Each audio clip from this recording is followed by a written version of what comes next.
The Fable cards have always been the chase card designed by LSS. The one card to have the toughest pull rate. LSS also made the mechanic of the Fable card to be very underpowered to prevent it from having the same fate as the Power 9 in Magic the Gathering. Meaning they don't want it to have a highly functioning card that every single powerful deck must have and can't be highly competitive without it, resulting in its price to soar in the secondary market and having players getting priced out and can no longer compete in high level tournaments without it. LSS wanted the Fable to simply be a collector's item, and it worked until Uprising. Ever since the release of Uprising, the Fable card is no longer the chase card of the set. With the introduction of Marvel cards that not only have the cold-foil treatment, but it has a full image art in the back of this card with the cold foil in the front and back. The pull rate of the rare Marvel Dragons wasn't that rare as the Fable card Blood of Drakai at that time, but the majestic Marvel Dragons were very hard to pull,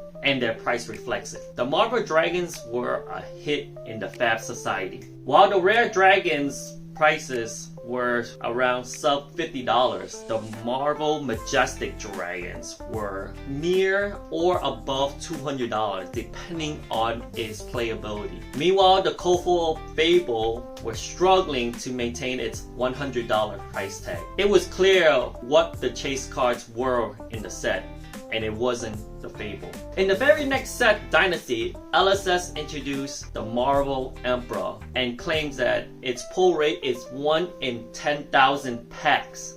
It's sold for around $1,000 and it's hovering around $650 as of making this video.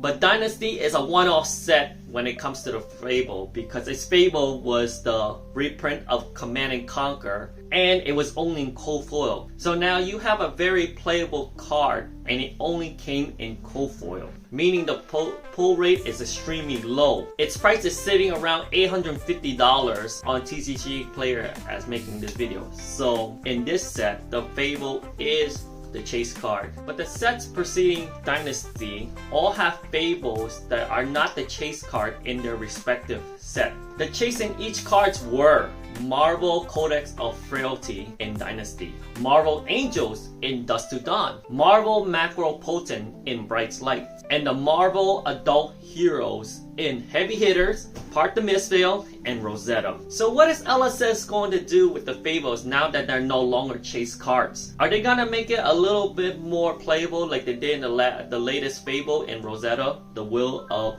Arcana? There are some Fables that are seeing some play in competitive decks, such as Eye of Phidia, which is an auto-include in every single Kano deck and some Wizards deck. Heart of Findel in Fatigue decks such as Ohem, Icelander, and Verdance. Some Assassin and Rangers deck have Plague Hive in too.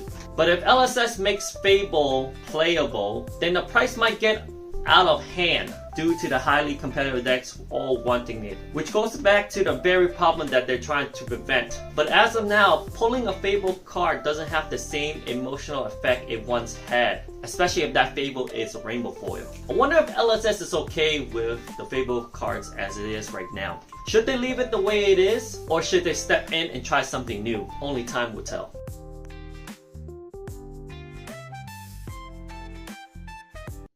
So I've been playing Fab for 4 years and going. I've opened up hundreds of Fab boxes. I've sold thousands of Fab cards. I've collected over 100 Fab playmats, close to 200 now. I own multiple cold foils, legendaries, I have merchandise, I have cold foils. I've traveled to multiple cities in the US and also to the other side of the world for Fab events. But I have never owned a single Fab slab card until today. This is my first slab card. It is a rainbow foil first edition Ira. Now this is by no means a holy grail card, but to me this is a very monumental event. This could be the beginning of an out of control fab collection like my playmats. Or this could be a one and done. Whatever the case might be, I just wanted to have on record that I have my first ever fab slab card. Thank you Elliot for sending me this card.